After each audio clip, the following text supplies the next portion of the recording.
Good morning, dear students, and welcome to online learning platform. We were discussing our next chapter of civics, that is democracy in action. Today we will learn about elections, meaning of election, then we will discuss about what are the different types of election, what is the Election Commission of India and its responsibilities.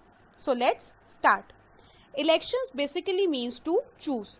We know that in a democratic government, people choose their representative who takes decision on their behalf. And this process of choosing their leader or representative is the elections. Now, it is through their representative that people participate in the working of government. People क्या कर रहे हैं? Indirectly अपने representative के through क्या कर रहे हैं? Participation कर रहे हैं government में. Now citizens या people they are free to vote the candidate of their choice. Of course लोगों को जिस लीडर या पार्टी की पॉलिसीज पसंद आती हैं वो उसको वोट करते हैं, अपना लीडर वो खुद चूज करते हैं. No one can pressurise them. Pressurise करना यानी कि फोर्स करना या उनको मजबूर करना. People are free to choose their representative and people want कि जो गवर्नमेंट है वो उनके वेलफेयर के लिए वर्क करे. So if the government will ignore the welfare of people तो लोग क्या करेंगे? They have the right to change और remove the government.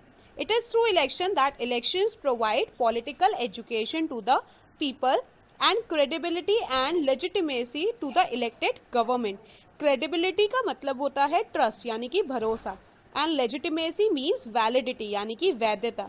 Therefore, we can define it as an election is the process by which people vote to choose their representative.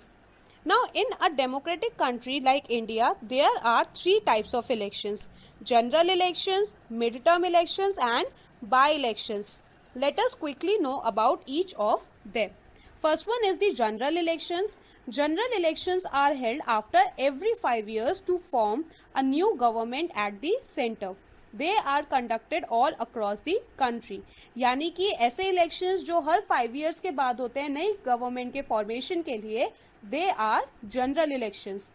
Second आते हैं हमारे mid term election. See mid is the short form of middle यानी कि बीच में. That means ऐसे elections जो 5 years से पहले ही कंडक्ट हो जाते हैं, they are mid term elections. And the reason for conducting these elections is to change the government. और जो नई गवर्नमेंट बनेगी that is for the next 5 years. Third and last is the by-elections. They are also known as special elections because they are conducted specifically. किसी representative की sudden death या resignation की वजह से these elections are conducted.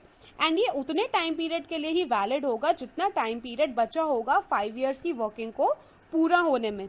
Let me give you an example. अगर कोई representative elect हुआ है एंड उसने 3 years तक अपनी वर्किंग करी है गवर्नमेंट में.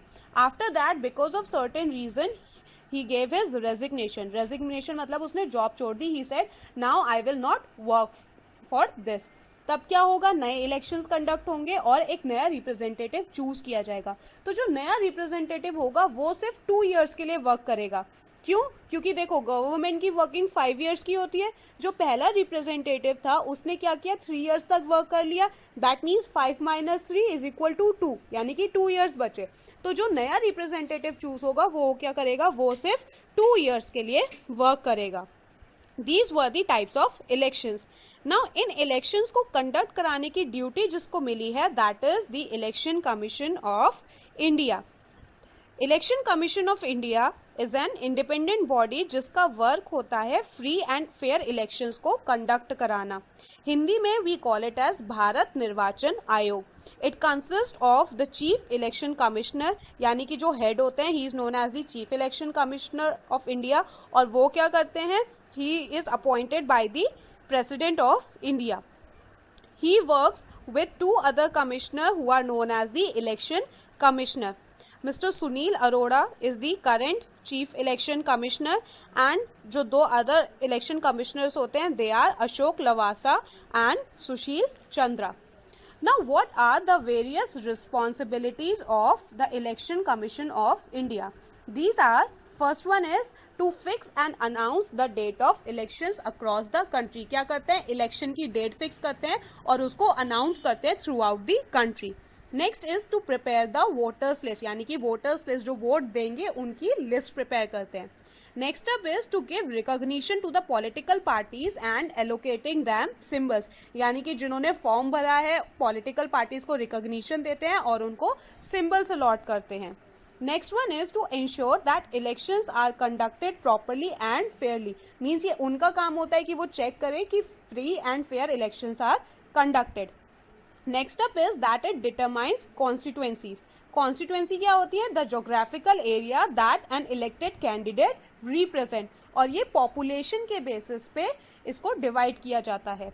And last but not least is to prescribe the code of conduct for the candidate as well as for the political parties.